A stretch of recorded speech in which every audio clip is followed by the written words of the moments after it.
Šiaulietis Seimo narys Andrius Šedžius Šiaulių gimtadienio šventėje gimtajame mieste linksminosi visą dieną. Kaip ir visi šiauliečiai ir miesto svečiai, pirmiausia, politikas pasidairė mugėje. Jaučiuosi puikiai, nuotaika labai gera, žmonės visi laimingi, tokių švenčių reikia, nes jos sutelkia, padeda užsimiršti nuo kasdienių darbų ir tikrai labai smagu, kad šventė pavyko, geras oras, daug žmonių. Tai aš norėčiau, kad tokių švenčių mieste būtų daugiau. Ne tik tai per Šiaulių miesto gimtadienį, bet ir kitomis progomis. Nusipirkęs malonių smulkmenų iš liaudies meistrų užsuko į amatų kiemą. Čia buvo galima išbandyti bet kurį senovės amatą. Seimo narys nutarė, kad įdomiausia, ko gero, būtų išmokti medžio darbų ir nužiesti puodą. Sudėtinga iš tikrųjų. Nėra taip paprasta, kaip atrodo. Bet įmanoma išmokti visko. Jums meistras jau patarė ir jūs kai kuriuos patarimus įsisavinot jau. Ką supratot? Supratau, kad reikia svarbiausia pagauti centrą, kada žiedi puodą. Meistras aiškino, kad svarbiausia kantrybė.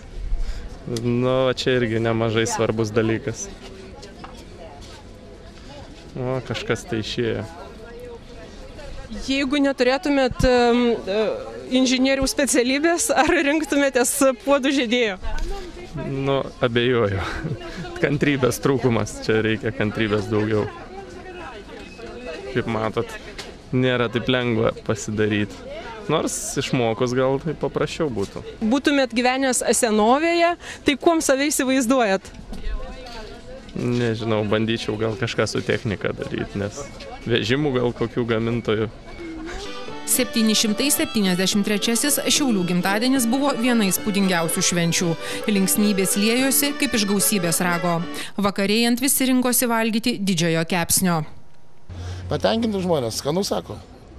Neįtikėtina, kad galima iškepti tokį jautį. 220 kg mėsos, 120 m plėvelės folgos, 3 kubai malkų ir 8 valandos grynai kepimo darbo. Aikštėje suskambo populiariausia muzika. Šiauliečiai ir miesto svečiai linksminosi ir gyrė gražią šventę. Iš tiesų labiausiai patiko tai šventę besidžiaugiantys žmonės. Ir aš manau, kad tokių švenčių turėtų būti daugiau mieste. Ir mano manymu šventė pavyko, nes žmonės patenkinti, linksmi, geras oras. Džiaugiuosi už tai, kad esu šiaulietis, džiaugiuosi, kad yra tokia graži šventė kaip Šiaulių miesto gimtadienis. Artėjant pusiaunakčiui šventė baigėsi įspūdingu fejerverku.